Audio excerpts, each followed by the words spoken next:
जननीं शारदां देवीं रामकृष्णं जगद्गुरुं पादपद्मे तयो श्रित्वा प्रणमामि मुहुर्मुहुः। नमः Shri यतिराजाय विवेकानन्दसूरये सच्चित्सुखस्वरूपाय स्वामिने तापहारिणे।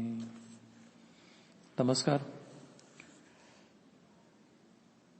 Stories of Vedanta Monks मध्ये आपण स्वामी गहनानंदन महाराजांनी लिहिलेली पत्र वाचत आहोत। पत्र क्रमांक 276, 6 मार्च 2005 ला लिहिलेलं हे पत्र आहे। महाराज लिखता है कि किसी राही को जब उसे राह के बारे में संशय होता है तो वह चलते लोगों से या राह के किनारे पर कहीं बैठे हुए किसी से पूछ लेता है। वे उन्हें बताते हैं, तुम्हारी राह ठीक है, परेशान न हो, कुछ दूर का रास्ता है, चलते रहो, पहुंच जाओगे। तुम्हारे मन की दुविधाएं ऐसी ही है समझो। इतना समझो कि जैसे दृढ़ता तुम्हारे ही मन की अवस्था है, वैसे ही संशय भी है। सत्य केवल श्री श्री ठाकुर है। सत्य केवल श्री श्री ठाकुर है। जैसे पर्दा ही सत्य है, उस पर पड़ने वाले चित्र आलोक चित्र ही है, फिल्म के प्रोजेक्शन ही है। इसलिए जब संशय की स्थिति में मन हो तो उस स्थिति को भी आजमाते रहो कि देखो ठाकुर तुम मेरे आत्मस्वरूप हो, फिर भी यह संशय मेरे मन को खाए जा रहे हैं। संशय को पहचानो, वह भाग जाएगा। संशय को पहचानो, वह भाग जाएगा। विवाह के लिए माता पिता पर भी निर्भर रहो। वही जो निर्णय ले उसे ही श्री श्री ठाकुर तथा तुम्हारे गुरु की इच्छा समझो। अपनी बुद्धि का प्रयोग न करो, इसे में तुम्हारा कल्याण समझो। मैं तुम्हारे कल्याण के लिए उनसे प्रार्थनाएं करता रहता हूं। पुढचं पत्र क्रमांक 277, त्यामध्ये महाराज लिहित आहेत की प्रिय बेटी, ठीक है बेटी, प्रभु का नाम ही जपती रहो। वैसे भी जहां तक सुविधा हो हर घड़ी हर काम के बीच में प्रभु का नाम लेती रहने की आदत डालो। श्री श्री ठाकुर तथा श्री श्री माँ से अपने संबंध को और निकट बना लो, जैसे अपने पति के साथ तुम्हारा संबंध है। श्री श्री ठाकुर तथा श्री श्री माँ से अपने संबंध को और निकट बना लो, जैसे अपने पति के साथ तुम्हारा संबंध है। आगे चलकर उनसे तुम्हारा संबंध क्रमशः निकट होता जाएगा। उन्हीं पर भरोसा रखो। उन्होंने तुम्हें उनका नाम लेने की अधिकारिणी बनाया है। तुम्हारा कर्तव्य है कि अपने इस अधिकार का पालन करो। मैं उनसे तुम्हारे कल्याण के लिए हर घड़ी प्रार्थनाएं करता रहता हूं।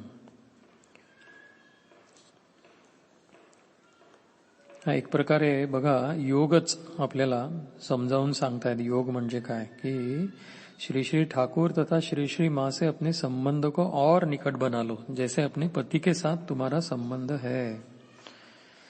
सुंदर वर्णन महाराज या पत्रात करतात बघा। पुढचं पत्र आहे 278 क्रमांकाचं। त्यामध्ये महाराज लिहितात, प्रिय बेटी, सोरायसिस तथा आर्थराइटिस वगैरह के लिए तुम किसी अच्छे होम्योपैथिक डॉक्टर से इलाज करा सकती हो। तुमने श्री श्री ठाकुर के नाम लेना बंद कर दिया और इस वजह से श्री श्री ठाकुर नाराज हो गए। फिर घर में झगड़ा शुरू हुआ, तुम बीमार पड़े, तुम्हारा रोजगार कम हुआ। ऐसी कोई बात नहीं है। तुमने कंफ्यूजन की बात लिखी है। यही एक बात तुमने ठीक लिखी। तुम श्री श्री ठाकुर का नाम इसलिए नहीं जपती कि श्री श्री ठाकुर श्री श्री दुर्गा देवी से या महेश्वर शिव से बड़े या छोटे हैं। लगता यही है कि तुमने श्री श्री ठाकुर के बारे में अध्ययन नहीं किया है। स्वामी विवेकानंद महाराज ने किसी समय अपने एक मित्र को एक मंत्र सुनाकर उससे कहा था कि तुम्हें इसे जपने की अभी आवश्यकता नहीं है। कुछ दिनों में तुम इसे भूल भी जाओगे, लेकिन जब तुम इसके योग्य बन जाओगे तब फिर तुम्हें यह स्मरण हो आएगा और फिर तुम इसका निरंतर जप करते रहोगे। हुआ भी ऐसा था। फिलहाल तुम उपासना पद्धति के अनुसार अपने जप ध्यान उपासना का कार्यक्रम आरंभ करो। यह क्रम पूरा कर लो, फिर श्री श्री दुर्गा का मंत्र या शिव मंत्र यथाशक्ति जपना, इसमें कोई हानि नहीं है। स्वप्न की बातों को या कल्पना को अधिक महत्व न दो। अपने प्रोफेशन के लिए जो कुछ प्रोफेशनल इंटीग्रिटी के खिलाफ न हो, लोगों के हित में हो, करती रहो। मैं तुम्हारे कल्याण के लिए श्री श्री ठाकुर तथा श्री श्री मां से निरंतर प्रार्थनाएं करता रहता हूं। पुढे पत्र क्रमांक 279 यामध्ये महाराज बघा काय लिहितायत। प्रिय बेटी, तुम्हें हो क्या गया, बड़ी अच्छी चिट्ठी लिख रही हो। पुढे मग त्यांनी सिरियल नंबर दिलेत, 3 सिरियल नंबर दिलेत, त्याच्यामध्ये त्यांनी हे पत्र संपवलंय महाराजांनी। पहिला पॉइंट महाराज सांगतात, श्री श्री मां का नाम अलग से जपने की जरूरत नहीं। क्या वे अलग थे? श्री श्री ठाकुर को ही अपनी शारदा मां समझो। श्री श्री मां को भी आनंद होगा जब वह देखेंगी कि तुम एकनिष्ठ होकर श्री श्री ठाकुर ही का नाम जप रही हो। सीरियल नंबर 2 त्या पत्रातली महाराज लिहित आहेत कि माला के लिए स्वामी आत्मनिष्ठानंद को नीचे छपे पते पर लिखो। वे नई माला का मुझसे शोधन करवा लेने के बाद तुम्हें रजिस्ट्री डाक से भिजवा देंगे।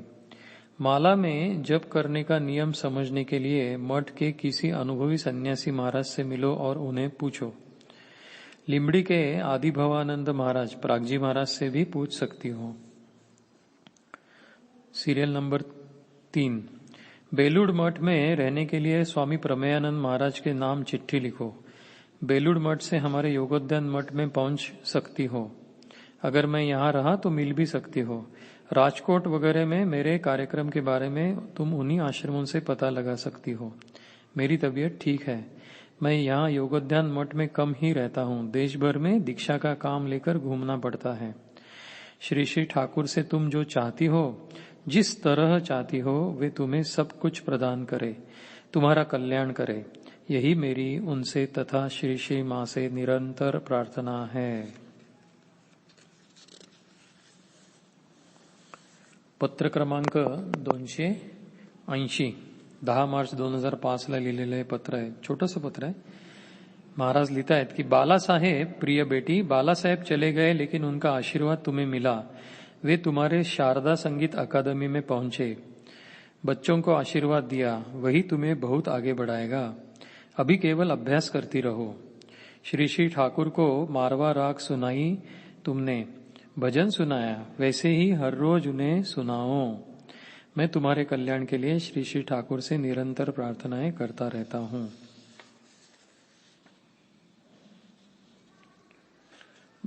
त्याच भक्ताला त्यांनी अजून एक पत्र लिहिलंय, पत्र क्रमांक 282। 281च्या अगोदर मी हे वाचतो। त्याच्यामध्ये महाराज लिखता है कि अच्छा हुआ बाला साहेब चले गए, कष्ट बहुत हो रहा था। उनके पास जाकर अधिक नहीं सीख पाई, ठीक है, पर उनका आशीर्वाद मिला। अपने आप को उनकी शिष्या समझती हो, यही सबसे बड़ी बात है। अभी केवल अभ्यास में मन लगाना है। मैं तुम लोगों की भलाई के लिए श्री श्री ठाकुर से निरंतर प्रार्थनाएं करता रहता हूं। पत्र क्रमांक 281 आपण आता वाचूयात। 28 फेब्रुवारी 2007 मध्ये लिहिलंय बघा महाराजांनी। प्रिय बेटी, मैं श्री श्री ठाकुर तथा श्री श्री मां शारदा देवी से प्रार्थनाएं कर रहा हूं कि वे तुम्हें तुम्हारे पुत्र के वियोग का शोक सहने की शक्ति दे। पुत्र वियोग का शोक बड़ा भयानक होता है। श्री श्री ठाकुर के परिवार में एक बार बात ऐसी हुई कि अक्षय नाम का लड़का एकाएक मर गया। कई दिन बीतने के बाद श्री श्री ठाकुर ने देखा कि शोक तो उन्हें हुआ नहीं, लेकिन एक इच्छा हुई कि संसार में लोग स्वजन वियोग को किस तरह झेलते हैं। फिर उन्होंने देखा कि उनके हृदय में गीले कपड़े से पानी निकालने के लिए जिस प्रकार उस कपड़े को निचोड़ते हैं, वैसी ही वेदना हो रही थी, मानो कोई उनके हृदय को ही निचोड़ रहा हो। तो देखो, श्री श्री ठाकुर समझते हैं पुत्र वियोग पर मां की व्यथा, वे ही तुम्हें संभालेंगे। श्री श्री ठाकुर ही तुम्हें संभालेंगे। किती सुंदर सांत्वनपर पत्र हे महाराजांनी लिहिलंय बघा या महिला भक्ताला. तुम्हाराही नित्य हितैषी स्वामी गहनानंद.